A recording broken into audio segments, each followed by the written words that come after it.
Men and women of the NRL Fantasy Analysis channel. It's now NRL and Cricket Analysis. Thank you for those that have supported the new added venture. Nothing will change for the NRL Fantasy videos, guys. I'm just adding in the cricket side of it, which I've wanted to do for years now. I just want to build up a little bit of an audience and have a little bit more time. I've got a little bit more time on my hands to be able to do both now, which is really cool. So thank you so much for supporting me. Give it a go if you. It's going to be cool to have the reactions and stuff like that. So there's a little preview in there. And let's get back to the NRL Fantasy here. And it was a wild game, wasn't it? 18-0 for the Raiders. I tipped them. And when it went 19-18 Tigers in that last few minutes, I was a little bit annoyed. Bateman went over, who I'd been speaking about all week. I was saying that he don't just have to jump directly on IPAP. I think Bateman, having averaged 55 in his time out there in 80 minutes, that he was an option as well. And IPAP hasn't really done it completely yet, apart from that first 5 games. So both of those guys were terrific options, and a lot of people brought them in. So 180 odd, 186, I believe, in the top 1,000 brought in IPAPs, and I was very worried at half time. And obviously, that last 15-20 minutes kind of changed things, and he didn't get as many of the attacking stats. He got 4 tackle breaks and a line break and a turnover tackle in that first half to get to sit him at 41, and then just a 12 points. So I was kind of hoping he finished on about 61, 51 actually. The updates haven't come in, unfortunately, on the NRL Fantasy app, but 51 for IPAP. Still, exactly where he's at in terms of his price. He doesn't actually hit his break even. So if you are interested in him next week, it's also a great option. Next week, Bateman had the lower break even, and why he was, probably slightly more of a purchase this week, but it's very hard to get both. And 100 people in the top 1,000 brought him in. So it's actually a fair few guys that, I've seen a few like, the 60 people in the whole game that brought in Bateman. Yeah, congrats to you. But there's actually a lot of people that did it. And this was the week to do it. Obviously, after their buy in 13, it was a great option to bring in, Bateman, IPAP, any of those guys there. He ended up at 85. So 85 for Bateman, 51 for Papali'i there. So that will come through at the end of the week, basically. Fogs was another big one. So he got a huge score. I don't think I've actually seen 2 kicks onto the post to come back straight in. Well, one was into his arms. The other one was a nice little kick through, and he did a great job there. So that was Fogs with that one. And very up and down with his scoring this year. And that was a good one, obviously, there for the 76. Buller. The Dream Buller. He's been really, really good, man. It was interesting when we were looking at him in just before he got named. When he did get named, actually, a lot of people were like, his stats aren't very good in reserve grade. Let's just watch him first and kind of see what happens. He then comes in and he's averaging 47.3, which is completely unexpected. And he's scoring way better here in the NRL than he was in reserve grade. So props to him. One of those guys that just works, gets through his work. 24 runs, I believe, for 236 meters, and a terrific try assist from the greatest cash cow in the land, second to Ben Murdoch-Masila of Tommy Talau, which we'll go through in a sec. But we'll end up at 61 with that try. A couple of line breaks, one early in the game, obviously. 4 tackle breaks, a couple offloads, just doing everything, and so happy with his output. And is he going to be a keeper in the wing fullbacks? It's crazy. Everyone needs to own him. Most people do. So just enjoy it as we go along. Wakeham there with his score. A lot of these scores have actually changed a fair bit. So Wakeham ended up at 53, so a small change for him, but a lovely little kick through ricochet for him for that try. And a big congratulations to anyone who did decide to pick him up a bunch of weeks ago. It's worked out terrifically for him to be, it's going to be 180 or so K made from his starting price at 350 odd, and you would have brought him in probably about 380 if you were right onto it there. I thought he was able to kind of control things, but defensively has been great. 25 tackles for 1 miss is huge. Running the ball a bit, obviously at 93, and then 125 meters. So, splitting that part of it and kicking goals. So he's been great since Dewey has been out. We do miss him. We love the great Adam Dewey. Hudson Young, he ended up at a 46. So not super ideal for Hudson there in his return, but he got the full 80. Did his job without any attacking stats. So you'll take that. 2 turnover tackles in that one, a couple of kick defusals. So Hudson, if you held on to him, that worked out well.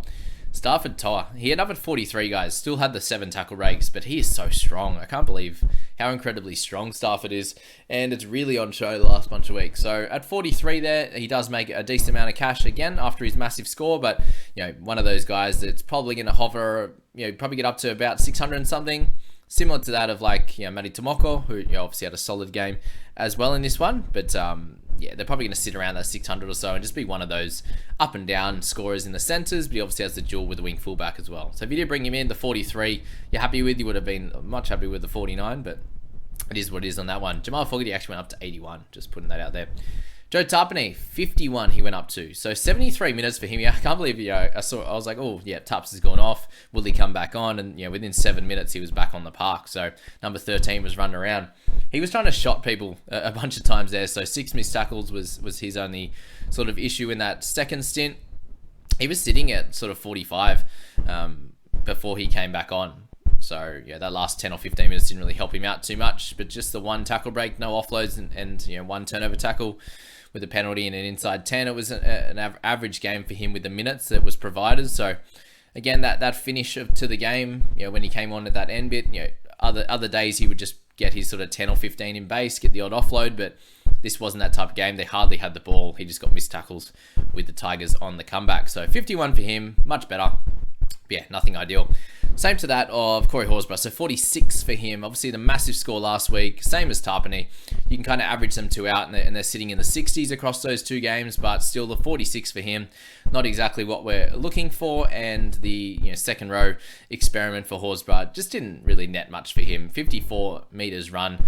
No tackle breaks, no offloads in this one. A few negatives. Just, it wasn't his game. Obviously, plenty of tackles, but that isn't really going to help him too much. Obviously, he needs to be getting like 50 plus for it to be worth it, considering we want him to be scoring like a mid-50s or a 60, something there. So 46, it's fine, but definitely not super excited by the output there. What about Lukey Brooks was actually getting some love in the People's Squad chat, so thankfully, we prevailed. But if he came out and got 70 or 80 this week, it would have been absolutely hilarious.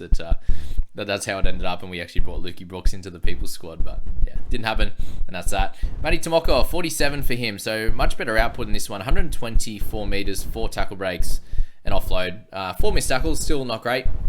But 2 turnover tackles kind of helped him get to a good score there, which is nice if he did hold on. Obviously, it kind of stalls a little bit of his price drops after those 2 low scores. And if you're thinking about picking him up after round 16, then it kind of stalls things a little bit, which is helpful. But yeah, that's that there. With him, you can still, up to you what you want to do with him. Obviously, with Bird out, guys like Tomoko are going to be more important, so something to think about there. Clemmer, 45 you end up with, so a little bit better than 42 obviously, but it was a very exciting times for anyone who brought in Clem. He played the first 40 minutes and he was the mid to high 30s in that 40 minutes there. All of the the forwards, obviously Clem, Pap and Bateman were doing great in that time, and then he played that extra 10 and only got to a 45 from there. So again, Sheensy's just still avoiding playing him any more than the 50 minutes, and he does need more than that with a PPM just under 1 to be able to be scoring in the 50s and doing a great job for our sides. But yeah, I did see a few people now own him. One of the guys I was playing in my head-to-head brought him in. So, people are thinking about it. I know a lot of podcasters are talking about it as well. I just need to see more minutes, and I just don't see it happening. With Joe O leaving, it kind of was spread amongst them all. Clem got the 50, 12 got 39, which is a bit low for him. Stefano 45. Pole had a crack. Obviously, Coruscant and Simpkin played big minutes, so there was a few less to go around. Talau played the full 80. Kapoa came on instead. Not sure who he came on for, actually. Maybe one of the middle forwards and played a bit on the edge while Bateman played in the middle too. So that was the other thing with Johnny. He got some middle time, which is crazy. But yeah, Clem up to 45. Tommy Talau, the best cash cow in the land, giving Dream Buller a lovely try under the sticks. How good. Got a bunch of tackle breaks in that one play and the try assist. So I was laughing I was sitting with my missus and was like, the best cash cow ever, just got usually what he scores every week in one play. So it was pretty cool to see that one. Obviously getting points for both of them, and Tommy Talau actually makes money for the first time this year. When I say makes money, he's lost 30, so he won't get past the 30 mark, but maybe over the next few weeks he could be. And maybe Tommy Talau could be the round 16 centre / wing fullback that we all need. Ben Murdoch-Masila, if you held on to him for round 13, worked out great, and Couchman as well. Maybe Tommy Talau could be the guy that kind of steps up. That's kind of showed what he can do in this league, and why so many people had raps on him. He's a very strong individual and can set up great tries and score them. And he just hasn't scored any this year, and finally was able to set up one and do a great job. So 38 for him. If you have him in your looper spot, I've had a few people talk about him, playing him, Oluwapu, Cody Nikorima, these type of guys. I would take the Tommy Talau 38 there for sure.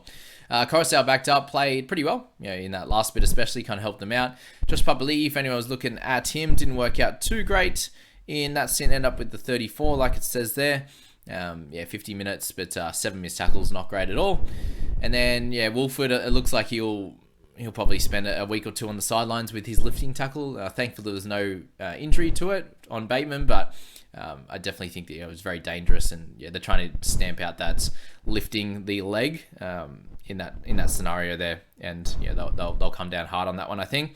Basami Solo, so people were looking at him. The minutes were back to exactly what I said, actually, about 40-42, and I was looking at a few of the examples in our video with Scoop on Pasami, and said that he's got games where he gets about the 30 mark or late 20s when he plays the 42 minutes, and then that was a bit of an outlier game last weekend. He still only had the one negative and one offload there, but base stats were down. He obviously played a little bit at the back end as well, where the ball wasn't in play a lot with tries being scored. But back to a 31 for him, and that obviously gives him a good price rise this week. But when they have all of their cattle back, he's going to be, even if he does play that 40, he'll still get scores around the late 20s, 30. So cash making potential. Obviously a buy in round 16 just wasn't super exciting, but hopefully for you guys that do own him, you'll be able to still go all right with him in your side.